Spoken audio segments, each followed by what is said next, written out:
Now, President Biden is continuing to monitor Hurricane Ian's movements after his visit to FEMA headquarters last night. That's right. The president has already approved a major disaster declaration for Florida, vowing to pay for 100% of the cost to clean up the damage. He also says the government will cover the majority of the cost for rebuilding public buildings like schools and fire departments. President Biden also took a moment to recognize the devastation in Florida right now. This could be the deadliest hurricane in Florida's history. The numbers are still unclear, but we're hearing early reports of what may be substantial loss of life. Everyone hard at work in Florida right now deserves our thanks. And when the conditions allow it, I'm going to be going to Florida to thank them personally so we don't get in the way. I'll do our best. We're going to do our best to build Florida back as quickly as possible, but we're not going to be leaving. We're going to build it back with the state and local government. However long it takes, we're going to be there. NBC News correspondent Josh Lederman joins us now for more on the president's response to the hurricane. Josh, always great to see you. So tell us, what were some of the biggest takeaways from the president's conference with FEMA, aside from what we just heard there? What message does he want to get to the country about this hurricane and, of course, to the people who are dealing with the aftermath?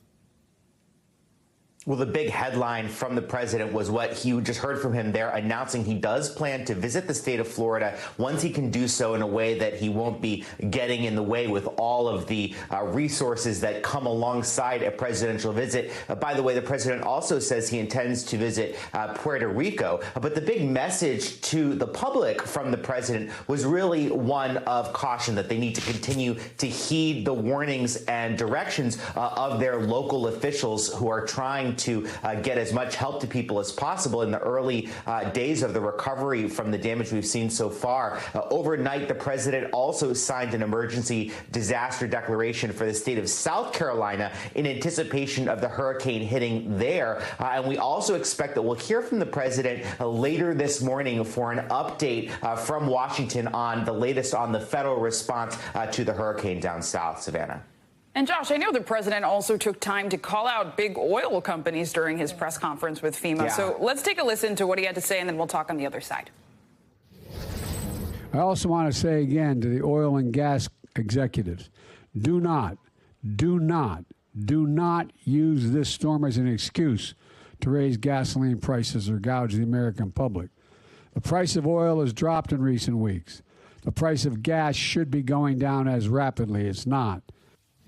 Very firm, direct comments from President Biden there. Is there anything the White House can do to keep prices down? Because it's also not just gas. Things like oranges are going up in cost. So what can we expect?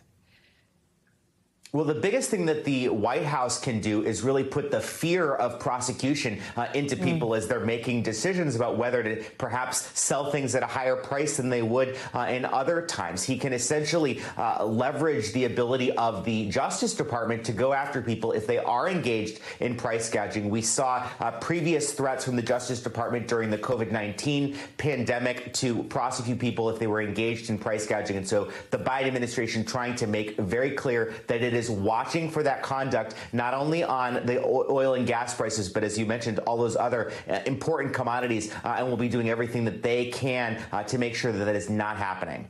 Josh, while I have you, I hate to even bring politics into the discussion when we're talking about recovery here, but I do think it's of note that we know President Biden and Florida Governor Ron DeSantis were not, on the best of terms, let's call it, before Hurricane Ian made landfall.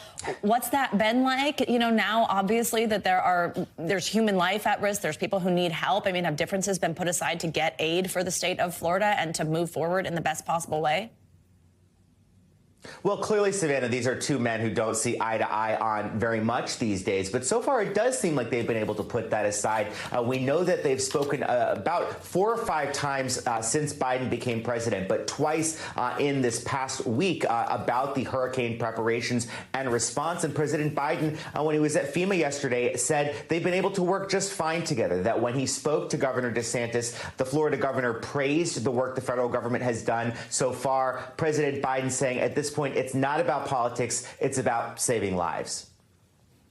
Josh Lederman, as always, we appreciate your reporting. Thank you so much. Thanks for watching our YouTube channel. Follow today's top stories and breaking news by downloading the NBC News app.